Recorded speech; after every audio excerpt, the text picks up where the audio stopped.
Hello, ngayong gabi nga naisipan namin na gumala after duty. Dahil galing kaming morning shift, syempre hindi agad kami makakatulog agad niyan.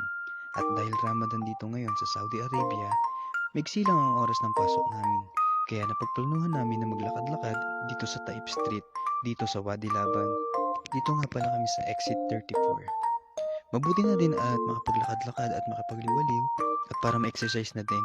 Kasi daily routine namin, trabaho, bahay, tulog, kain, ligo, tapos trabaho ulit. Hindi ka ba mauumay noon sa 2 years na kontrata mo dito? Syempre ganun talaga ang buhay, hindi tayo mayaman. Go for the go lang. Dito sa Saudi Arabia, mas masarap gumala paggabi. Kasi di mainit, tapos makikita mo talaga ang ganda ng city paggabi. Makikita mo ang establishment na makukulay ang ilaw. At sa tingin ko maraming lokal na gumagala sa gabi kaysa sa umaga. Sakto din ang paglabas namin dahil napakaaliwalas ng paligid. Tamang window shopping lang kami sa dinadaanan namin dahil malayo-layo pa ang nilalakad namin.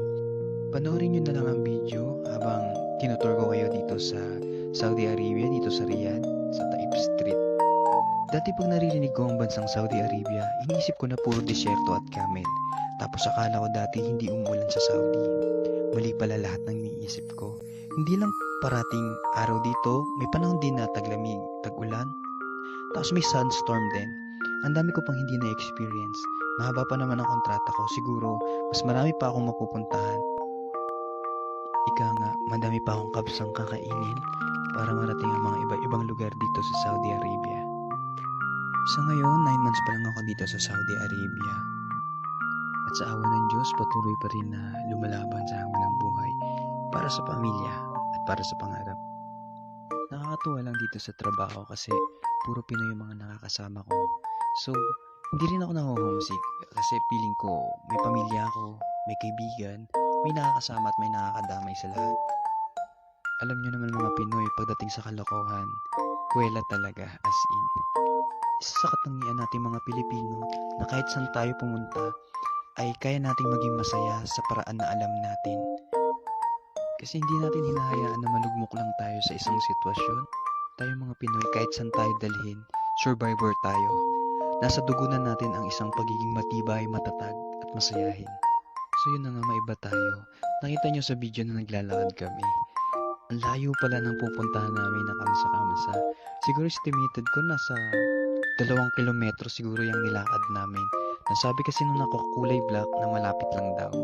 So wala na kaming choice kasi naglakad na kami. Tignan nyo guys, pero sulit naman kasi na-enjoy naman namin yung paglalakad. Kahit papano, pantanggal bagot din. Yung mga nakikita nyo na kasama ko sa video is mga karamihan dyan mga pamilyado na isa lang dyan ang dalaga. Hindi ko alam dalaga or binata. Isa na rin ang magandang gawin habang naglalakad is kwentuhan habang naglalakad, nagtatawanan. So kahit pa paano nakakatanggal siya ng pagod. At isa na lang na-explore namin ang lugar ng Riyadh. At sa tingin ko naman malapit na rin kami sa pupuntahan namin. And look at the view guys. Oh, yan. Dumaan kami sa parang expressway. Kita nyo naman guys. Kahit hindi ko nasabihin, katakot-takot na lakad ang ginagawa namin para pumunta na doon sa kamsa-kamsa. At finally, halos narating na rin namin yung lugar na gusto namin puntahan. Ayan, at tumitingin-tingin sila sa mga store kung may mga sales. Yan, dahil pag mga sales, nako, number 1 ang mga Pinoy sa pag window shopping sa mga sales na mga product. Kasi pag nakikita namin may mga sales, iniisip namin na pampackage, pampadala sa Pilipinas. At tulad ng mga yan, no, sapatos, mga branded yan. Mura lang siya sa halagang 149, 150, 200 plus. SR, may mabibili ka na ng magandang klase at branded pa. Tingnan nyo, busy ang mga angkol sa kakatingin ng mga shoes. Ito yung kamsa-kamsa na tinatawag nila dahil 5 real lang lahat ng bilihin dyan. Hindi na ako nakapag-video sa loob ng kamsa-kamsa kasi ang daming tao talaga.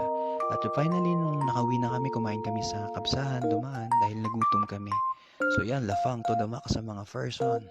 Bye-bye guys, thank you for watching. See you sa next upload ko. Bye-bye, love ya.